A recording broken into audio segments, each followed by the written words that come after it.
আলহামদুলিল্লাহি রাব্বিল আলামিন ওয়াসসালাতু ওয়াসসালামু আলা সাইয়্যিদিল আমবিয়াই ওয়াল মুরসালিন আম্মা বা'দ ফাআউযু বিল্লাহি মিনাশ শাইতানির রাজিম বিসমিল্লাহির রহমানির রহিম আসসালাতু ওয়াসসালামু আলাইকা ইয়া রাসূলুল্লাহ ওয়া আলা আলিকা ওয়া আসহাবিকা ইয়া হাবিবাল্লাহ আসসালাতু ওয়াসসালামু আলাইকা ইয়া নবিয়াল্লাহ وعلى آلك وأصحابك يا نور الله আলহামদুলিল্লাহ আযজা ওয়া জাল দর্স সিরাত আমাদের চলমান রয়েছে নবী মুহতারাম সাল্লাল্লাহু তাআলা আলাইহি ওয়া আলিহি ওয়াসাল্লামের মোবারক সিরাত সম্পর্কে মূল বিষয়গুলো জানা আমরা ইমাম আব্দুল গনি আল মাকদেসি রাহমাতুল্লাহি তাআলা আলাইহির কিতাব মুখতাসার সিরাতুন নবী থেকে শোনার সৌভাগ্য অর্জন করছি। পূর্বের দরসে আমরা নবী পাক সাল্লাল্লাহু আলাইহি ওয়াসাল্লামের বংশের সদস্য সম্পর্কে যা তার চাচা ফুফুগণ এবং তাদের সন্তানগণ সে সম্পর্কে শোনার সৌভাগ্য অর্জন করেছিলাম। আজকের দরসে ইনশাআল্লাহ আমরা নবী পাক সাল্লাল্লাহু তাআলা আলাইহি ওয়া আলিহি ওয়াসাল্লামের পবিত্র বিবিগণ সম্পর্কে শোনার সৌভাগ্য অর্জন করব যে নবী পাক সাল্লাল্লাহু তাআলা আলাইহি ওয়াসাল্লামের পবিত্র বিবি কারা কারা ছিলেন তাদের সংক্ষিপ্ত অবস্থা ইমাম আব্দুল গনি আব্দুল ওয়াহিদ আল মাকদেসি রাহমাতুল্লাহি তাআলা আলাইহি আলোচনা করেছেন। কোরআনে মাজিদ ফুরকানে হামিদে আল্লাহ জাল্লা শানুহু পবিত্র বিবিগণের আলোচনা অনেক স্থানে করেছেন। এক জায়গায় ইরশাদ করেন আন-নাবিয়্যু আওলা বিল মুমিনিনা মিন আনফুসিহিম ওয়া আজওয়াজুহু উম্মাহাতুহুম, যে এই নবী এই মুমিনদের তাদের প্রাণের চেয়েও আরও নিকটে অভিভাবক, আর নবী আলাইহিস সালামের বিবি মুমিনদের মা। যেভাবে মায়ের সাথে বিবাহ হারাম হয়ে থাকে তদ্রূপ তাদের সাথে বিবাহ হারাম। আর যেরূপ মায়ের মহত্ব মান মর্যাদা রয়েছে তদ্রূপ তাদের শান ও মহত্ব রয়েছে। পবিত্র বিবিগণ নবী পাক সাল্লাল্লাহু তাআলা আলাইহি ওয়া আলিহি ওয়াসাল্লামের ঘরে যে কাজগুলো করতেন, ঘরের সাথে সম্পর্কিত যে বিষয়গুলো রয়েছে, এই প্রাসঙ্গিক জীবদ্দশার যে বিষয়গুলো আমরা জানতে পেরেছি তা উক্ত সম্মানিত স্ত্রীদের মাধ্যমেই জানতে পেরেছি। অর্থাৎ স্পষ্ট যে ঘরের ভিতরের জীবন একরকম এবং ঘরের বাহিরের জীবন অন্যরকম হয়ে থাকে। বাহিরের জীবন সম্পর্কিত প্রত্যেকেই যারা অবলোকন করে তারা অবগত হয়ে যায়, কিন্তু কারো ঘরের ওই বিষয়গুলো যা বাহিরে প্রকাশ করা যেতে পারে, ঘরের ভিতরের ওই নিয়ম পদ্ধতি যা বাহিরে বর্ণনা করা যেতে পারে, স্পষ্ট যে তা ঘরের সদস্যদের মাধ্যমেই জানা সম্ভব। তো সাহাবায়ে কেরাম আলাইহিমুর রিদওয়ান যেখানে সম্মানিত স্ত্রীদের নিকট অনেকগুলো শরঈ মাসালার ব্যাপারে ধারণা দিতেন, ওই মাসালা যা মহিলাদের সাথে সম্পর্কিত মহিলাদের বিষয়, সেগুলোর বিষয় জানার জন্য সম্মানিত স্ত্রীদের দিকে ধাবিত হতেন। অনুরূপভাবে সাহাবা ও তাবেঈনদের একটি অভ্যাস ছিল যে অধিকাংশ ক্ষেত্রে সম্মানিত স্ত্রীদের নিকট নবী পাক সাল্লাল্লাহু আলাইহি ওয়াসাল্লামের ঘরের বিষয়াবলী সম্পর্কে জিজ্ঞাসা করতেন। উদাহরণস্বরূপ নবী পাক সাল্লাল্লাহু আলাইহি সাল্লাম ঘরের মধ্যে কীভাবে সময় অতিবাহিত করতেন তা সম্মানিত স্ত্রীগণ বর্ণনা করতেন।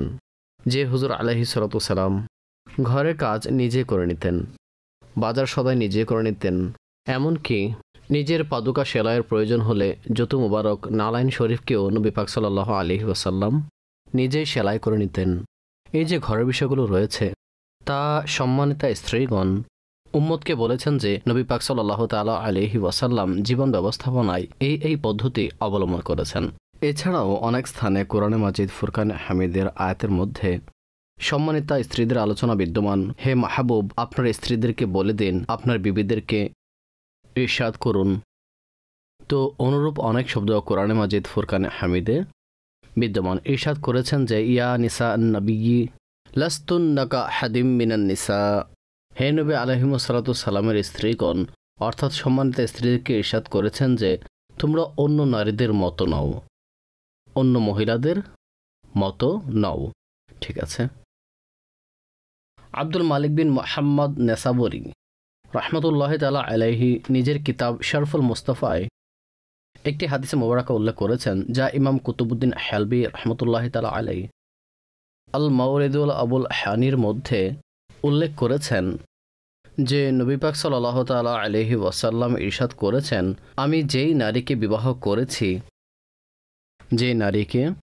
বিবাহ করেছি বা নিজের কন্যাদেরকে যার সাথে বিবাহ দিয়েছি, তো তা ওই ওয়াহী ছিল, অর্থাৎ আল্লাহ পাকের পক্ষ থেকে হুকুম ছিল, যা জিবরাইল আমার নিকট নিয়ে এসেছিলেন। অর্থাৎ আল্লাহর আদেশেই আমি তাদেরকে বিবাহ করেছি এবং আল্লাহর আদেশে নিজের কন্যাদের বিবাহ দিয়েছি। ঠিক আছে, তো লেখক যিনি রয়েছেন তিনি সম্মানিত স্ত্রীদের আলোচনা করেছেন এবং একজন করে নবী পাক সাল্লাল্লাহু আলাইহি ওয়াসাল্লামের সম্মানিত স্ত্রীদের আলোচনা করেছেন। তিনি বলেন, যিকরু আজওয়াজিহি আলাইহি ওয়া আলাইহিমাস সালাম, নবী পাক সাল্লাল্লাহু আলাইহি ওয়াসাল্লামের সম্মানিতা স্ত্রীদের উম্মাহাতুল মুমিনিনদের অর্থাৎ তার বিবিদের আলোচনা করছেন। ওয়া আউয়ালু মান তাজাওয়াজা খাদিজাতু বিনতু খুয়াইলিদ ইবনি আসাদ ইবনি উযযা ইবনি কুসাই ইবনি কিলাবিন তাজাওয়াজাহা ওয়া হুয়া ইবনু 25 সানাতান ওয়া বাকিআত মাআহু হাত্তা বাআসাহু আল্লাহু আযজা ওয়া জাল্লা ফাকানাত লাহু ওয়াজিরা সিদকিন ওয়া মাতাত ক্বাবলা আল হিজরাতি বি3 সিনিনা ওয়া হাযা সাহহুল আকওয়াল ওয়া কিলা ক্বাবলা আল হিজরাতি বি5 সিনিনা ওয়া কিলা বি4 সিনিনা। অর্থাৎ নবী পাক সাল্লাল্লাহু তাআলা আলাইহি ওয়া আলিহি ওয়াসাল্লাম সর্বপ্রথম যে নারীকে বিবাহ করেছেন তিনি হলেন উম্মুল মুমিনিন হযরত সাইয়্যিদা খাদিজা রাদিয়াল্লাহু তাআলা আনহা। যখন নবী পাক সাল্লাল্লাহু তাআলা আলাইহি ওয়া আলিহি ওয়াসাল্লাম তাকে বিবাহ করেন তখন হুজুর আলাইহিস সালামের বয়স মুবারক 25 বছর ছিল। নির্ভুল উক্তি অনুসারে তার বয়স মুবারক 25 বছর ছিল, আর সঠিক উক্তি অনুসারে হযরত সাইয়্যিদা খাদিজা রাদিয়াল্লাহু তাআলা আনহার বয়স তখন 40 বছর ছিল। অতঃপর সাইয়্যিদা খাদিজা রাদিয়াল্লাহু তাআলা আনহা নবী পাক সাল্লাল্লাহু তাআলা আলাইহি ওয়া আলিহি ওয়াসাল্লামের সাথেই ছিলেন, এমনকি ততদিন পর্যন্ত যে আল্লাহ পাক নবী পাক সাল্লাল্লাহু আলাইহি ওয়াসাল্লামকে নবুয়তের ঘোষণার আদেশ প্রদান করেন, মাবউস করেছেন। অর্থাৎ আল্লাহ পাক নবুয়ত ঘোষণার আদেশ প্রদান করেছেন যে নবুয়ত ঘোষণা করুন। যখন তিনি নবুয়ত ঘোষণা করেছেন তখন ফাকানাত লাহু ওয়াজিরা সিদকিন, হযরত সাইয়্যিদা খাদিজা রাদিয়াল্লাহু তাআলা আনহা নবী পাক সাল্লাল্লাহু আলাইহি ওয়াসাল্লামের বিশ্বস্ত সহযোগী অর্থাৎ বিশ্বস্ত সহযোগী ছিলেন, বিশ্বস্ত সাহায্যকারী ছিলেন। যখন নবী পাক সাল্লাল্লাহু আলাইহি ওয়াসাল্লামের উপর প্রথম ওহী নাজিল হয়েছে, পরবর্তীতে কাফেরদের পক্ষ থেকে অন্যায় অত্যাচারের যে ধারাবাহিকতা চলমান ছিল তা ভিন্ন বিষয় যে সে সময় সাইয়্যিদা খাদিজা রাদিয়াল্লাহু তাআলা আনহা কিভাবে নবী পাক সাল্লাল্লাহু আলাইহি ওয়াসাল্লামের খিদমতের সৌভাগ্য অর্জন করেছেন। কিন্তু প্রথম ওহী নাজিল হওয়ার পর যখন ওই ওহীর রুহানি ভার নবী পাক সাল্লাল্লাহু আলাইহি ওয়াসাল্লামের মুবারক শরীরে দৃষ্টিগোচর হয়েছিল এবং হুজুর আলাইহিস সালাম এসে হযরত খাদিজা রাদিয়াল্লাহু তাআলা আনহাকে এটা বলেছিলেন যে আমার তো এমন অনুভব হয়েছিল যেন আমার প্রাণ চলে যাবে, অর্থাৎ ওহীর ভার এত বেশি ছিল যে জানি না কিভাবে তা বরদাস্ত করা যায়। তো তখন হযরত সাইয়্যিদা খাদিজা রাদিয়াল্লাহু তাআলা আনহা নবী পাক সাল্লাল্লাহু আলাইহি ওয়াসাল্লামের উত্তম গুণাবলী বর্ণনা করেছিলেন। তার গুণ বর্ণনা করেছিলেন যে এমন হতে পারে না যে আপনি এই কোরআনের ভার উঠাতে পারবেন না। যদি আপনি না উঠাতে পারেন তাহলে এর অর্থ দাঁড়াবে নাউযুবিল্লাহ লাঞ্ছনাদায়ক হবে, আর আল্লাহ আপনাকে কখনো লাঞ্ছিত করবেন না। অতঃপর ব্যক্ত করেন যে আপনি আলাইহিস সালাম মানুষকে সাহায্য করেন, মানুষের বিপদে সহযোগিতা করেন, মানুষের কাজ করে দেন, যারা কাজ করার যোগ্য নয় তাদেরকে কাজের যোগ্য বানিয়ে দেন, বিপদে ধৈর্য ধারণ করেন, অন্যদেরকে ধৈর্যের শিক্ষা প্রদান করেন, সহানুভূতি প্রকাশ করেন।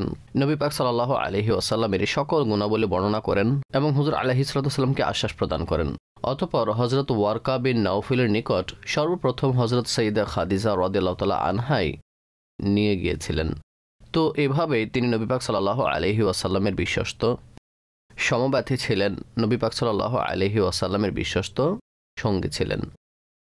বুখারী শরীফের হাদিসে মুবারাকা আমরা অধ্যয়ন করে এসেছি যে জিবরাইল আমিন আলাইহিস সালাম বারগাহে রিসালাত উপস্থিত হয়ে প্রথম আরজ করলেন যে খাদিজা রাদিয়াল্লাহু তাআলা আনহা এদিকে আসছেন, তাকে বলে দিবেন যে তাকে আল্লাহ সালাম জানিয়েছেন এবং আমার পক্ষ থেকেও সালাম, আর তাকে জান্নাতে খোলা মুক্তা, অর্থাৎ ভিতর থেকে যেগুলো ফাঁকা খালি যে মুক্তা রয়েছে সেই মুক্তা দ্বারা নির্মিত মহলের সুসংবাদ দিন। এই মহলের ভিতরে না শোরগোল হবে না কোনো ক্ল্যাশ হবে। তো সাইয়্যিদা খাদিজা রাদিয়াল্লাহু তাআলা আনহা যখন তাশরিফ নিয়ে আসলেন, তখন নবী পাক সাল্লাল্লাহু তাআলা আলাইহি ওয়াসাল্লাম তাকে ইরশাদ করলেন যে আল্লাহ পাক আপনাকে সালাম জানিয়েছেন এবং জিবরাইলও আপনাকে সালাম জানিয়েছেন। তখন সাইয়্যিদা খাদিজা রাদিয়াল্লাহু তাআলা আনহার প্রজ্ঞা, তার চিন্তা চেতনা এবং দ্বীনের বিষয়াদি সম্পর্কে জ্ঞান থাকার ফলে তিনি ইরশাদ করেন, ইন্নাল্লাহা হুয়াস সালাম ওয়া মিনহুস সালাম, অর্থাৎ আল্লাহ পাক তো স্বয়ং সালাম, শান্তি বর্ষণকারী, সুতরাং আল্লাহ পাককে তো সালামের উত্তর দেওয়া যাবে না, ওয়ালাইকুমুস সালাম বলা যাবে না। তাই বলেন আল্লাহ পাক স্বয়ং সালাম, তার পক্ষ থেকে সকল শান্তি, আপনার উপরও শান্তি বর্ষিত হোক এবং জিবরাইলের উপরও শান্তি বর্ষিত হোক। অর্থাৎ আল্লাহ পাকের দরবারে আপনার জন্য দোয়া করা যেতে পারে যে আল্লাহ আপনার উপর শান্তি বর্ষণ করুন ও জিবরাইলের উপরও শান্তি বর্ষণ করুন। অবশ্য তখন পর্যন্ত শরীয়তের বিধিনিষেধ নাজিল হয়নি, কিন্তু তারপরও সাইয়্যিদা খাদিজা রাদিয়াল্লাহু তাআলা আনহার চিন্তা ও চেতনা কেমন ছিল যে তখন মাসালা বর্ণনা করেছিলেন যে আল্লাহ পাক তো স্বয়ং সালাম, তার প্রতি সালাম প্রেরণ করা সম্ভব নয়, আপনার উপর এবং জিবরাইলের উপর আল্লাহ পাকের সালাম। অতঃপর হাদিসে পাকে যে সুসংবাদ এসেছে যে সেই ঘর এমন হবে যা মুক্তা দিয়ে তৈরিকৃত থাকবে, আর দ্বিতীয়ত সেখানে শোরগোল হবে না এবং ক্ল্যাশ হবে না। এটার অনেক সুন্দর কারণ আলেমগণ উল্লেখ করেছেন যে তিনি নবী পাক সাল্লাল্লাহু তাআলা আলাইহি ওয়াসাল্লামকে শোরগোল থেকে হেফাজত রাখার সৌভাগ্য অর্জন করেছেন, যে হুজুর আলাইহিস সালাম পরম আয়েশে ঘরের মধ্যে অবস্থান করেছেন, হুজুর আলাইহিস সালামের যেন কোনো প্রকার কষ্ট না হয় সেই সৌভাগ্য তিনি অর্জন করার চেষ্টা করেছেন। তাই আল্লাহ পাক জান্নাতের মধ্যে তাকে এই প্রতিদান দান করেছেন। অবশ্য জান্নাতের প্রত্যেকটি মহল এমনই হবে যে না তাতে কোনো কষ্টদায়ক শোরগোল হবে আর না তাতে কোনো ক্ল্যাশ থাকবে। কিন্তু সাইয়্যিদা খাদিজা রাদিয়াল্লাহু তাআলা আনহার মহলের অনন্যতা প্রকাশ করা হয়েছে, যখন বিশেষ করে তার মহলের কথা এই বিষয়ে উল্লেখ করা হয়েছে। ও মাতাত ক্বাবলাল হিজরা, সাইয়্যিদা খাদিজা রাদিয়াল্লাহু তাআলা আনহা তিনি হিজরতের পূর্বেই ইন্তিকাল করেছিলেন।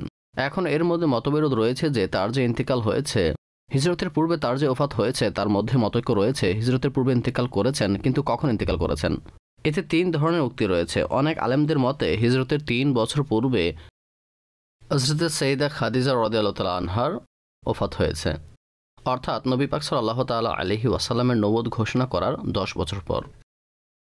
ওয়া হাযা আসহাল আকওয়াল, আর এই উক্তি সবচেয়ে বেশি গ্রহণযোগ্য। অন্য একটি উক্তি হলো তার ওফাত হিজরতের 5 বছর পূর্বে হয়েছে, আর একটি উক্তি হলো যে হিজরতের 4 বছর পূর্বে তার ওফাত হয়েছে। এর মানে দাঁড়ায় নবী পাক সাল্লাল্লাহু আলাইহি ওয়াসাল্লামের নবুয়ত ঘোষণা করার 9 বছর পর তার ওফাত হয়েছে। কিন্তু নির্ভুল উক্তি এটাই যে হিজরতের 3 বছর পূর্বে নবুয়তের 10 বছর পর হযরত সাইয়্যিদা খাদিজা রাদিয়াল্লাহু তাআলা আনহার ওফাত হয়েছে।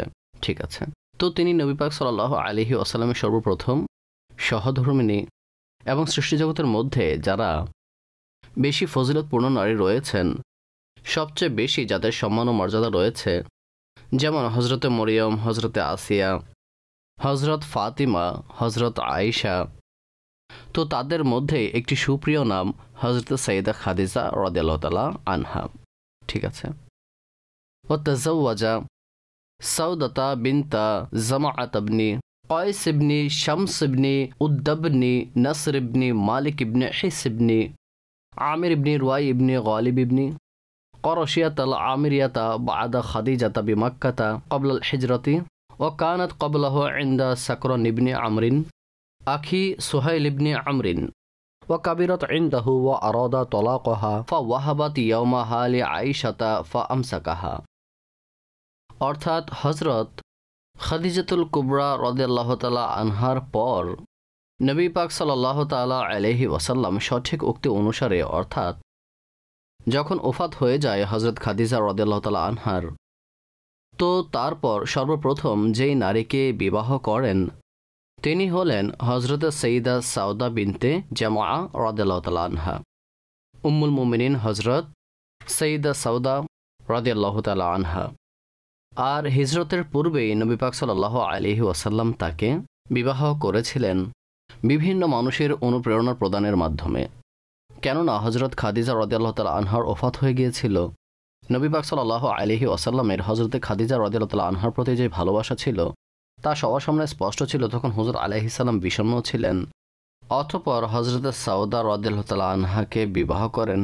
হুজুর পাক সাল্লাল্লাহু তাআলা আলাইহি ওয়াসাল্লামের সাথে বিবাহের পূর্বে সাকরান বিন আমর, যে সুহাইল বিন আমরের ভাই ছিল, তার সাথে তার বিবাহ হয়েছিল। তার ইন্তেকালের পর, তার মৃত্যুর পর নবী পাক সাল্লাল্লাহু আলাইহি ওয়াসাল্লাম তাকে বিবাহ করেন। অনেক উচ্চতা সম্পন্ন নারী ছিলেন উম্মুল মুমিনিন হজরত সঈদা সাউদা রাদিয়াল্লাহু তাআলা আনহা। তার অসংখ্য ফজিলত রয়েছে, আর বিশেষ করে পর্দার ব্যাপারে তিনি অতুলনীয় উপমাহীন ছিলেন। যে হুজুর আলাইহিস সালাতু সালামের সাথে হজ আদায় করেছেন, তারপর তিনি ইরশাদ করেন, এখন থেকে ঘরের এই মাদুর রয়েছে আর আমি রয়েছি। তারপর থেকে তিনি কখনো শরঈ কারণ ব্যতীত ঘর থেকে বের হতেন না। নবী পাক সাল্লাল্লাহু আলাইহি ওয়াসাল্লাম কোনো কারণবশত তালাকের ইচ্ছা পোষণ করলেন, কিন্তু তিনি নিজের পালার দিনে হযরত আয়েশা রাদিয়াল্লাহু তাআলা আনহাকে দিয়ে দিলেন। তখন নবী পাক সাল্লাল্লাহু তাআলা আলাইহি ওয়াসাল্লাম তাকে তালাক দেওয়ার ইচ্ছা প্রত্যাখ্যান করলেন এবং তাকে নিজের কাছে রাখলেন ততদিন পর্যন্ত যে হুজুর আলাইহিস সালাম দুনিয়া থেকে বাহ্যিক পর্দা করলেন। ওয়াতাজাওয়াজা রাসূলুল্লাহ সাল্লাল্লাহু আলাইহি ওয়াসাল্লাম আয়েশা বিনতা আবি বকর সিদ্দিকী বিমক্কাতা ক্বাবলাল হিজরাতি বিসানাতাইনি وقيل ب3 سنين وهي بنت 6 سنين وقيل 7 سنين والأول الصح وبنى بها بعد الحجرة بالمدينة وهي بنت 9 سنين على رأس 7 أشهر وقيل على رأس 18 شهرا ومات النبي صلى الله عليه وسلم وهي بنت 18 وتوفيت بالمدينة ودفنت بالبقيع أوصت بذلك سنة 58 وقيل سنة 57 والأول الصح وصلى عليها أبو هريرة ولم يتزوج رسول الله صلى الله عليه وسلم بكرا غيرها وكنيتها أم عبد الله وروي أنها أسقطت من النبي صلى الله عليه وسلم سقطا ولم يثبت। অর্থাৎ হযরত সাউদা রাদিয়াল্লাহু তাআলা আনহার পর, অর্থাৎ তার জীবদ্দশাতেই নবী পাক সাল্লাল্লাহু তাআলা আলাইহি ওয়াসাল্লাম হযরত আয়েশা রাদিয়াল্লাহু তাআলা আনহাকে বিবাহ করেন, যিনি সাইয়্যিদুনা আবু বকর সিদ্দিক রাদিয়াল্লাহু তাআলা আনহুর শাহজাদী। তিনি আলাইহিস সালাতু সালাম তাকে যে বিবাহ করেন তা মক্কা মুকাররমাতেই সম্পন্ন করেন এবং হিজরতের 2 বছর পূর্বে করেন। হিজরতের 2 বছর পূর্বে করেন। একটি উক্তি হচ্ছে যে 3 বছর পূর্বে করেন, যে সময় নবী পাক সাল্লাল্লাহু আলাইহি ওয়াসাল্লাম তাকে বিবাহ করেন। একটি উক্তি অনুসারে তার বয়স 6 বছর, অন্য একটি উক্তি অনুসারে তার বয়স 7 বছর ছিল। প্রথম উক্তিটি সঠিক। আর কন্যাদানের বিষয়টি সংঘটিত হয়েছে হিজরতের পর। মদিনায় মুনাওয়ারায় হিজরত করেন, আর হিজরতের 7 মাস পর বা 18 মাস পর তিনি রাদিয়াল্লাহু তাআলা আনহা যখন চলে আসেন, তখন তার বয়স 9 বছর ছিল। নবী পাক সাল্লাল্লাহু আলাইহি ওয়াসাল্লাম যখন দুনিয়া থেকে পর্দা করেন, তখন হযরত সাইয়্যিদা আয়েশা রাদিয়াল্লাহু তাআলা আনহার বয়স 18 বছর ছিল। আয়েশা রাদিয়াল্লাহু তাআলা আনহার যে ওফাত হয়েছে তা মদিনায় মুনাওয়ারায় হয়েছে, আর তাকে বাকির মধ্যে দাফন করা হয়েছে, যে বিষয়ের ওসিয়ত করেছিলেন। আর ওফাতের যে বছর ছিল, ওফাতের যে বছর রয়েছে তা হলো 18 হিজরি সাল, এবং একটি উক্তি হলো 57 হিজরি সালে তার ওফাত হয়েছে। সঠিক উক্তি হলো তার ইন্তেকাল 58 হিজরি সালে হয়েছে। আর সাইয়্যিদুনা আবু হুরায়রা রাদিয়াল্লাহু তাআলা আনহু তার জানাজার নামাজ পড়িয়েছেন। নবী পাক সাল্লাল্লাহু আলাইহি ওয়াসাল্লাম তাকে ব্যতীত অন্য কোনো অবিবাহিতা নারীকে বিয়ে করেননি। তার কুনিয়াত উম্মে আব্দুল্লাহ। এখন প্রশ্ন জাগে যে তার কুনিয়ত উম্মে আবদুল্লাহ কোন প্রেক্ষাপটে। তো অনেকের মতে কারণ ছাড়াই এটা তার কুনিয়াত, অর্থাৎ আবশ্যক নয় যে কারো কোনো সন্তান থাকলে তার নামানুসারে তার কুনিয়াত হবে। নবী পাক সাল্লাল্লাহু আলাইহি ওয়াসাল্লাম ছোট ছোট শিশুদের কুনিয়াতও রেখেছেন, তো সেখানে তো সন্তানের কোনো প্রশ্নই ওঠে না।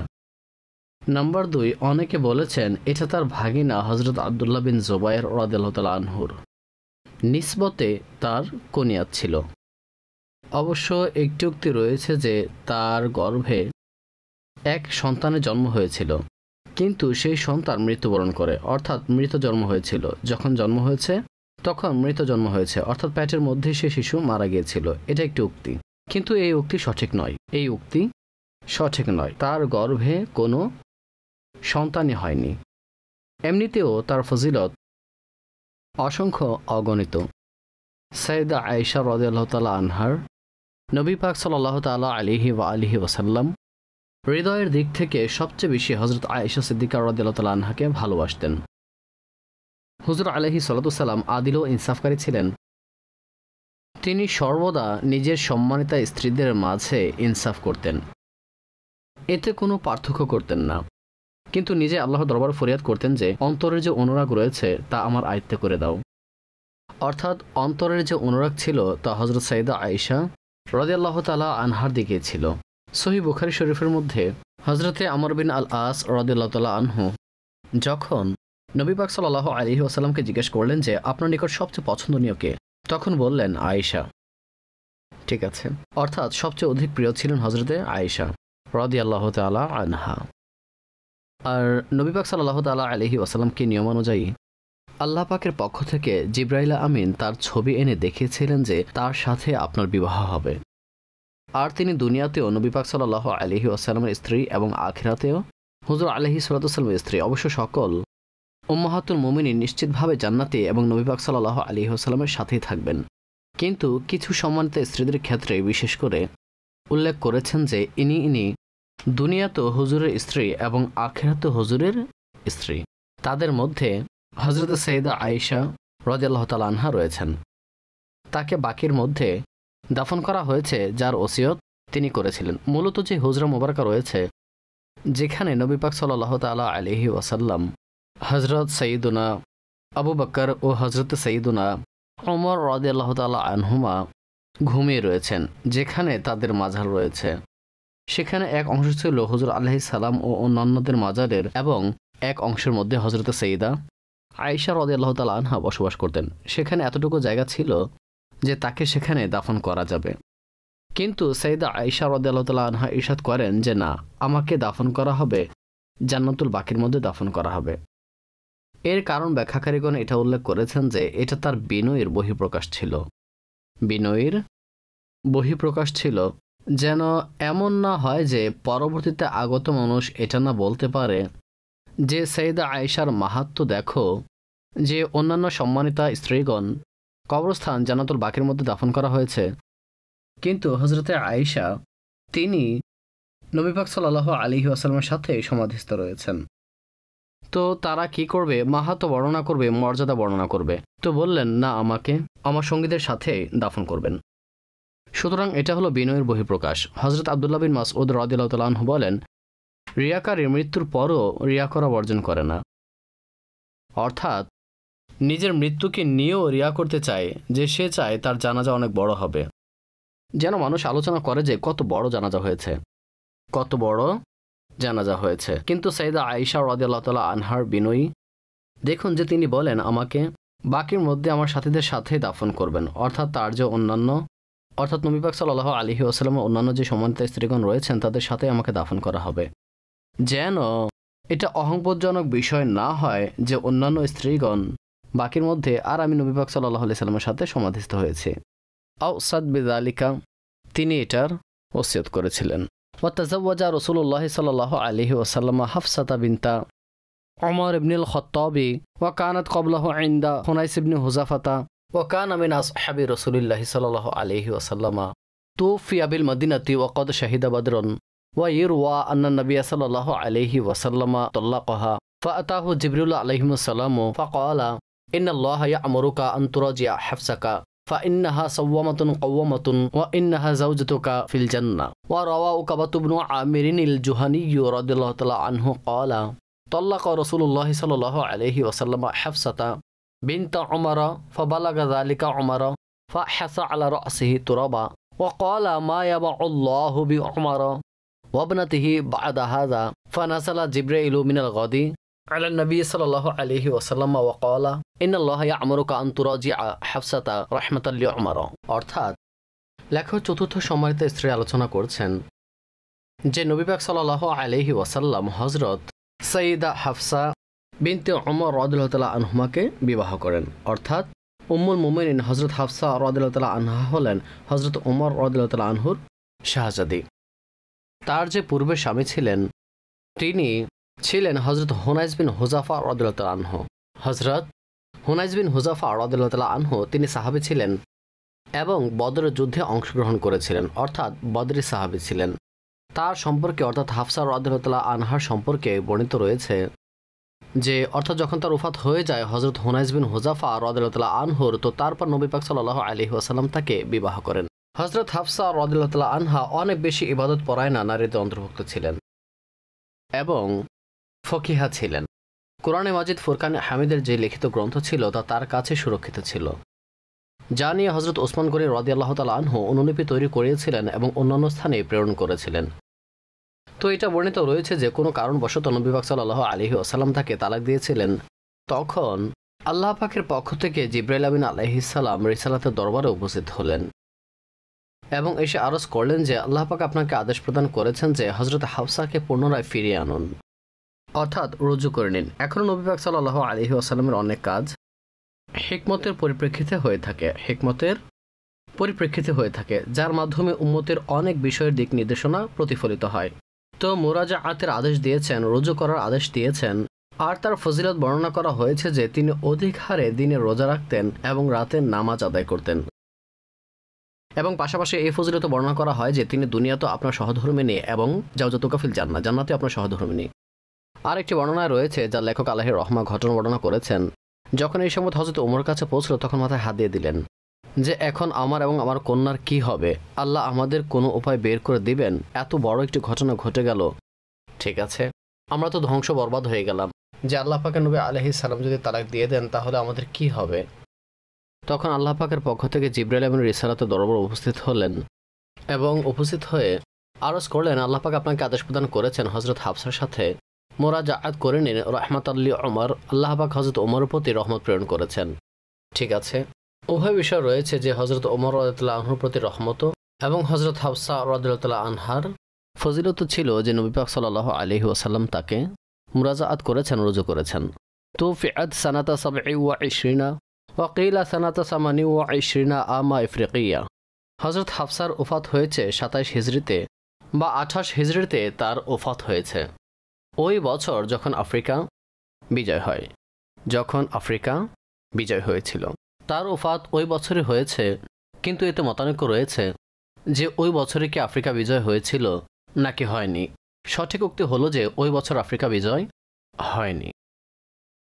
ওয়াতাজাওয়াজা হাবিবাতা বিনতা আবি সুফিয়ানা ওয়াসমুহা রামলাতু বিনতু সখর ইবনে হারব ইবনে উমাইয়া ইবনে আব্দ শামস ইবনে আব্দ মানাফিন হাজারাত মা'a যাওজিহা উবাইদুল্লাহ ইবনে জাহশিন ইলা আরদিল হাবাশাতি ফাতানাসসারা বিল হাবাশাতি ওয়া আতাম্মাল্লাহু লাহাল ইসলামা তাজাওয়াজাহা রাসূলুল্লাহ সাল্লাল্লাহু আলাইহি ওয়াসাল্লাম ওয়া হুয়া বি আরদিল হাবাশাতি ওয়া আসদাকাহা আনহু নাজাশি 400 দিনারিন বাআসা রাসূলুল্লাহ সাল্লাল্লাহু আলাইহি ওয়াসাল্লাম আমর ইবনে উমাইয়া আদ-দামারিয়া ফিহা ইলা আরদিল হাবাশাতি ওয়া বারিয়া নিকাহাহা উসমান ইবনে আফফানা ওয়া কিলা খালিদ ইবনে সাঈদ ইবনে আসি তুফিয়াত সানাতা 44। অর্থাৎ নবী পাক সাল্লাল্লাহু তাআলা আলাইহি ওয়া আলিহি ওয়াসাল্লামের পঞ্চম সম্মানিত স্ত্রী আলোচনা করছেন।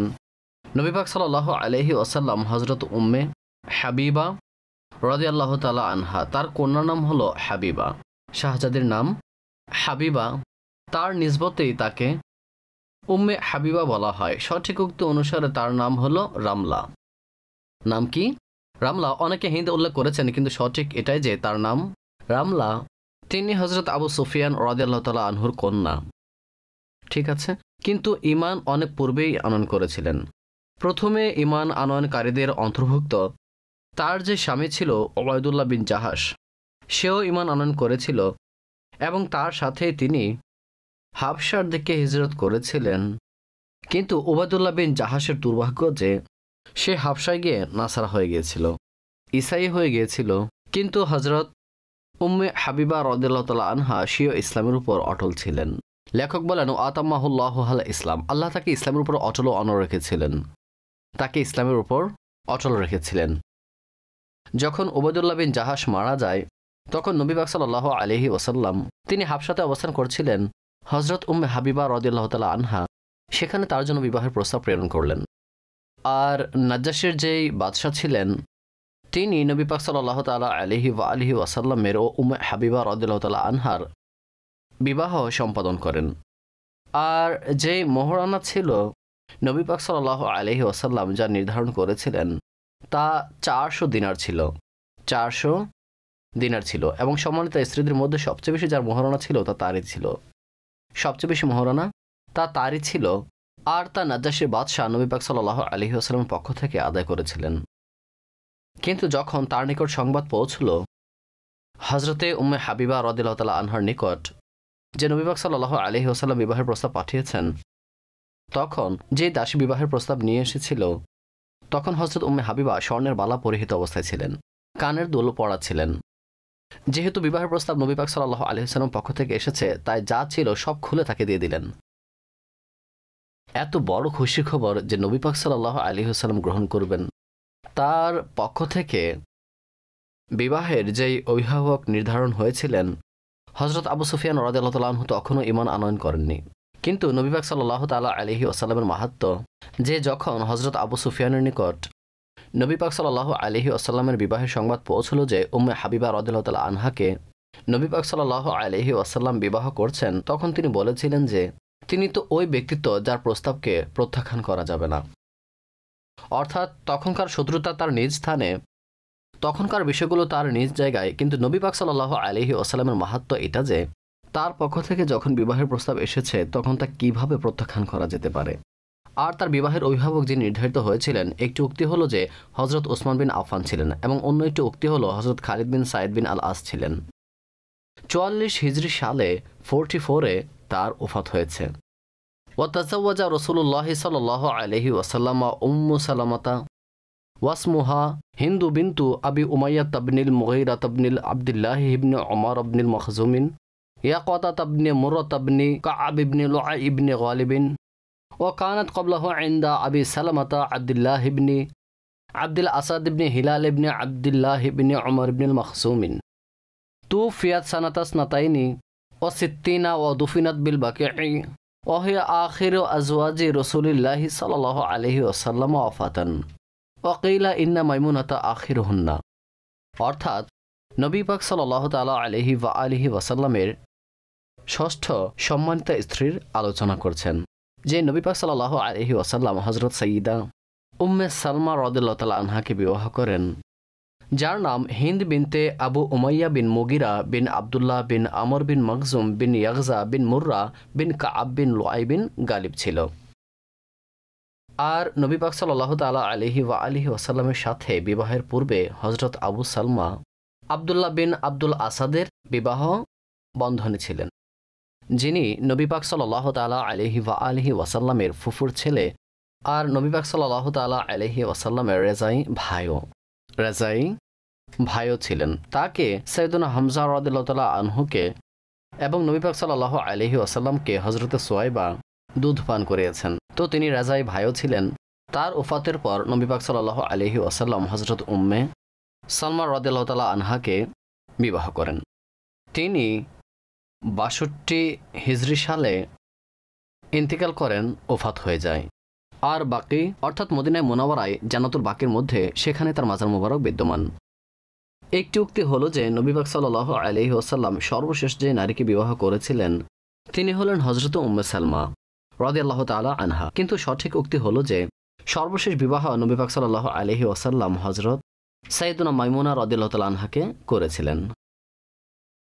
وتزوج رسول الله صلى الله عليه وسلم زينب بنت جحش بن رياب بن يعمر بن صابرة بن مرة بن كبير بن غنم بن دودان بن أسد بن خزيمة بن مدركة بن إلياس بن مدر بن نزار بن ماد بن أدنان، وهي بنت أمته أميمة بنت عبد المطلب، وكانت قبله عند مولاه زيد بن حارثة، وطلقها فزوجها الله إياه من السماء، ولم يقد عليها، والصح أنها كانت تقول لأزواج النبي صلى الله عليه وسلم: زوجكن آباؤكن وزوجني الله من فوق 7 سماوات.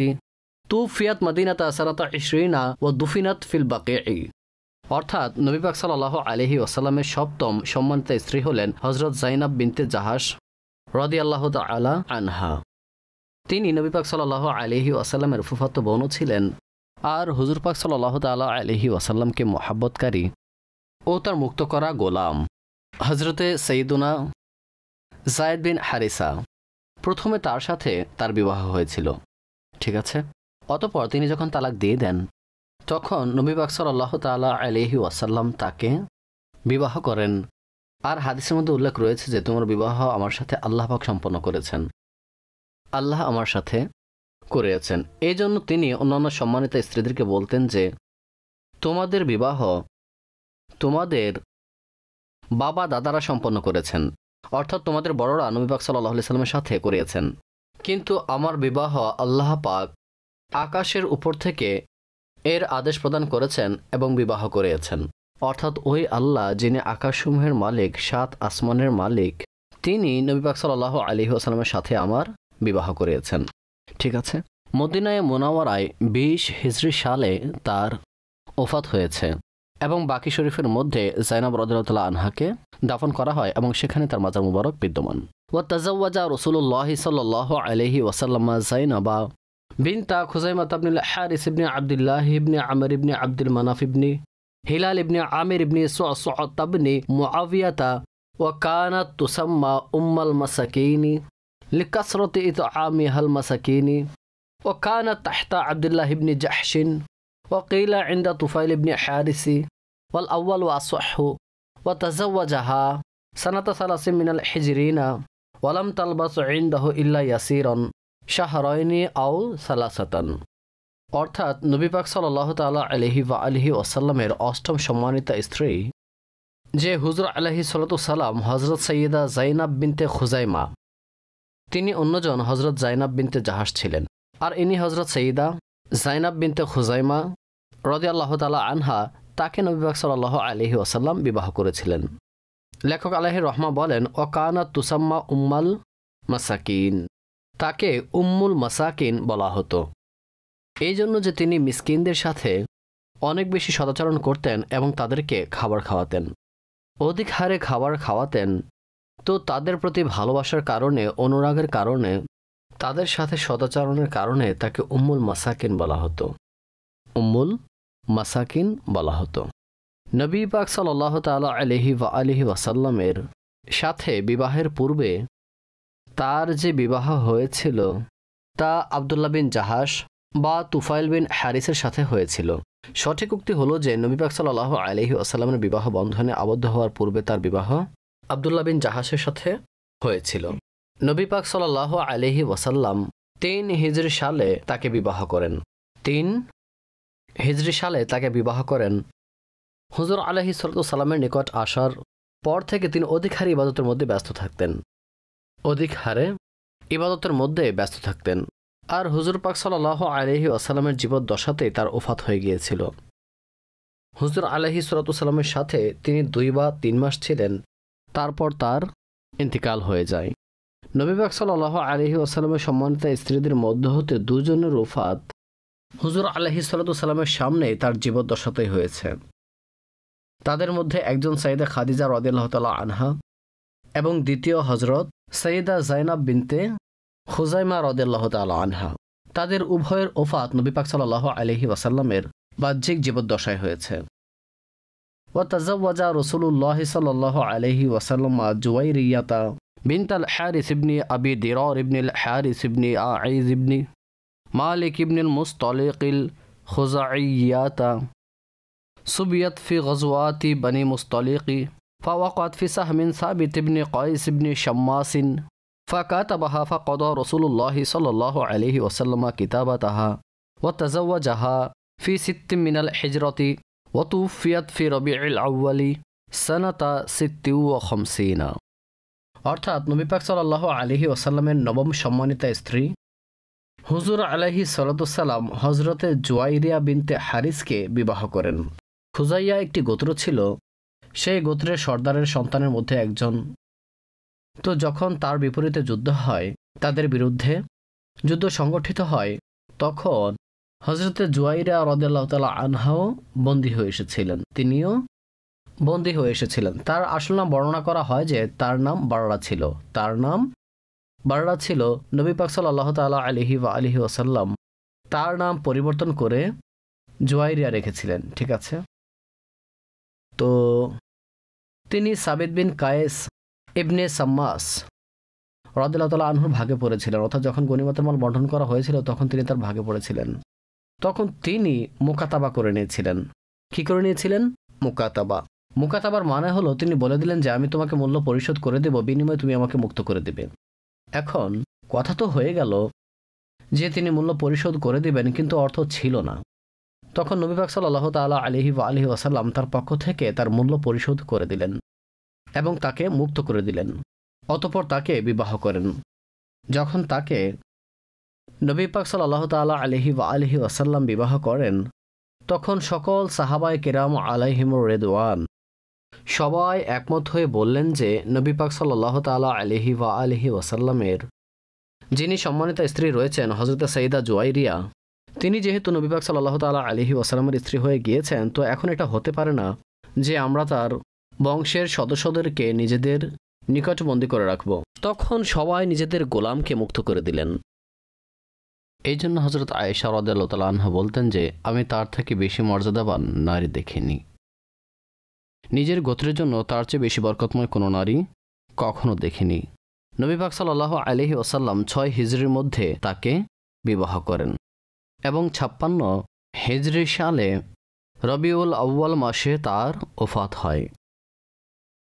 ওয়া তাযাওয়াজা রাসূলুল্লাহ সাল্লাল্লাহু তাআলা আলাইহি ওয়াসাল্লাম সাফিয়াতা বিনতা হুয়াইজ ইবনে আখতাব ইবনে আবি ইয়াহইয়া ইবনে কা'ব ইবনে আল খাজরাজি আন নাদরিয়াতা من ولد هارون بن عمران أخي موسى بن عمران عليهما السلام صبيت في خيبر سنة 7 من الحجرة وكانت قبله تحت كنانة بن أبي الحقيق قتله رسول الله صلى الله عليه وسلم وعاتق صفية وجعل عتقها صداقها وتوفيت سنة 36 وقيل سنة 50।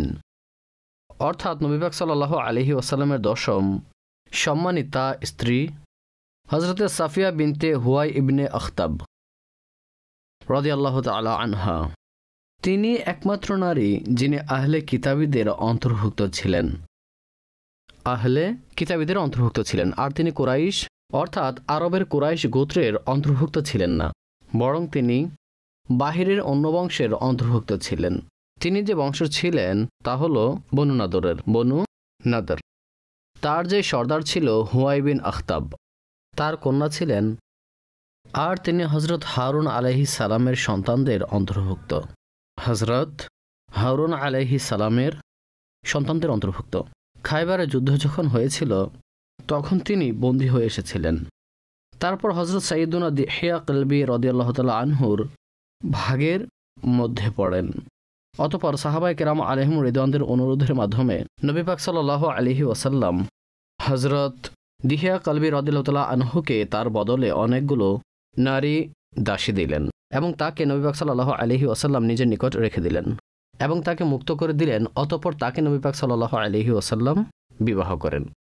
তার সম্পর্কে দুটি উক্তি রয়েছে যে তার ওফাত 36 হিজরি সালে হয়েছে এবং অন্য উক্তি হল 50 হিজরি সালে হয়েছে। 11তম সম্মানিতা স্ত্রী নবী পাক সাল্লাল্লাহু আলাইহি ওয়াসাল্লামের হযরতে সাইয়্যিদা মাইমুনা রাদিয়াল্লাহু তাআলা আনহা। ওয়া তাযাওয়াজা রাসূলুল্লাহ সাল্লাল্লাহু আলাইহি ওয়াসাল্লাম মাইমুনাতা বিনত আল হারিস ইবনে হাজন ইবনে বুজাইর ইবনে আল হুজাম ইবনি রুয়াইবা তবনি আবদুল্লাহ ইবনি হিলাল ইবনি আমির ইবনি ওয়াহিয়া খালাতু খালিদ ইবনি ওয়ালিদি ও আবদুল্লাহ ইবনি আব্বাসিন তাজাওয়াজাহা রাসূলুল্লাহ সাল্লাল্লাহু আলাইহি ওয়াসাল্লাম বিসারিফা ওয়া বানা বিহা ফিহি ওয়া মাতাত বিহি ওয়া হুয়া মাউন আলা তিসআতি আময়ালিম মিন মাক্কাতা ওয়া হিয়া আখিরু মান তাজাওয়াজা মিন উম্মাহাতি মুমিনিন তুফিয়াত সানাতা 63। অর্থাৎ রসুল পাক সাল্লাল্লাহু তাআলা আলাইহি ওয়া আলিহি ওয়াসাল্লাম হযরতে মাইমুনা বিনতে হারিস বিন হাজাম বিন বুজায়েদ রাদিয়াল্লাহু তাআলা আনহাকে বিবাহ করেন। আর হযরত মাইমুনা রাদিয়াল্লাহু তাআলা আনহা হযরত খালিদ বিন ওয়ালিদ রাদিয়াল্লাহু তাআলা আনহু এবং হযরত আব্দুল্লাহ বিন আব্বাস রাদিয়াল্লাহু তাআলা আনহুমার খালা। হযরত খালিদ বিন ওয়ালিদ এবং হযরত আব্দুল্লাহ বিন আব্বাস রাদিয়াল্লাহু তাআলা আনহুমার খালা সর্বশেষে নবী পাক সাল্লাল্লাহু আলাইহি ওয়াসাল্লাম তাকে বিবাহ করেছিলেন। আর মাকামে শরীফ যাকে এখন নওয়ারিয়া বলা হয়, সেই স্থানে নবী পাক সাল্লাল্লাহু আলাইহি ওয়াসাল্লাম ইহরাম অবস্থায় তাকে বিবাহ করেন। আর যখন ইহরাম খুলেন তখনই সেখানে তার অবসর যাপন হয় এবং তার ওফাতও সেখানে হয়। এটা অদ্ভুত একটি বিষয় যে এই স্থানেই তার বিবাহ হয়েছে এবং এই স্থানেই তার অবসর যাপন হয় এবং এই স্থানেই তিনি দুনিয়া থেকে পর্দা করেন। আজও সেখানে তার মাজার মুবারক বিদ্যমান রয়েছে। তখন তো মক্কায় মুকাররমা থেকে 9 মাইল দূর। এটা পানির একটি কূপ ছিল, কিন্তু আজ অনেক নুরানি পরিবেশ, যদিও বা স্বল্প হারে যেভাবে সাধারণত 4 দেওয়াল তৈরি করা হয় তেমনই পরিবেষ্টিত রয়েছে। কিন্তু সবাই একমত যে সেখানে যায় তার মুখে একটি শব্দ থাকে যে রহমতের যে ধারা বর্ষণ হয়ে থাকে, বরকতের যে বর্ষণ হয়ে থাকে তা সেখানে উপস্থিত হলে অনুভব করা যায়। আর এমন অনুভব হয় যেন বান্দা বাস্তবে তার মায়ের নিকট উপস্থিত হয়েছে। ঠিক আছে, তো তিনি হলেন নবী পাক সাল্লাল্লাহু তাআলা আলাইহি ওয়াসাল্লামের সর্বশেষ স্ত্রী। আর নবী পাক সাল্লাল্লাহু আলাইহি ওয়াসাল্লামের সম্মানিত স্ত্রীদের মধ্যে তিনি সর্বশেষ নম্বর। 63 হিজরি সালে তার ওফাত হয়েছে। 63 হিজরি সালে তার ওফাত হয়েছে। তো তারা হলেন 11 জন সম্মানিত স্ত্রী যাদেরকে নবী পাক সাল্লাল্লাহু আলাইহি ওয়াসাল্লাম বিবাহ করেছেন এবং তাদের কন্যাদান হয়েছে। তাছাড়া এমন অনেক নারী রয়েছেন যাদেরকে নবী পাক সাল্লাল্লাহু তাআলা আলাইহি ওয়া আলিহি ওয়াসাল্লাম বিবাহ তো করেছেন কিন্তু তাদের কন্যাদান হয়নি। তো বলেন ফাহাযিহি জুমলাতু মান দাখালা বিহিন্না মিনান নিসাই ওয়া হুন্না 11। অর্থাৎ তারা নবী পাক সাল্লাল্লাহু আলাইহি ওয়াসাল্লামের ওই স্ত্রী যাদের সাথে বিবাহের আকদ হয়েছে এবং তাদের কন্যাদানও হয়েছে এবং তাদের সংখ্যা 11 জন। ওয়া আকদা আলা সাবঈ ওয়া লাম ইয়াদখুল বিহিন্না। তাছাড়া আরও 7 জন এমন নারী ছিলেন যাদের সাথে বিবাহ হয়েছে কিন্তু তাদের বাস্তবে কন্যাদান করা হয়নি। আল্লাহ রাব্বুল ইজ্জত জাল্লা ওয়া আলা আমাদের আম্মীদের প্রতি রহমতের বৃষ্টি বর্ষণ করুন এবং তাদের সদকায় আল্লাহ পাক আমাদের পিতামাতার উপর রহমতের বৃষ্টি বর্ষণ করুন এবং আল্লাহ পাক উম্মাহাতুল মুমিনিন রাদিয়াল্লাহু তাআলা আনহুনাদের শাফাআতের মধ্যে কাল কিয়ামতের দিন আমাদেরকে অন্তর্ভুক্ত করুন এবং আল্লাহ পাক নবী পাক সাল্লাল্লাহু আলাইহি ওয়াসাল্লামের সম্মানিতা স্ত্রীদের সদকায় নবী পাক সাল্লাল্লাহু আলাইহি ওয়াসাল্লামের পদতলে আল্লাহ পাক জান্নাতের মধ্যে জান্নাতুল ফিরদাউস আমাদেরকে স্থান দান করুন। আমিন বিজাহিন নবীল আমিন সাল্লাল্লাহু তাআলা আলাইহি ওয়া আলিহি ওয়াসাল্লাম।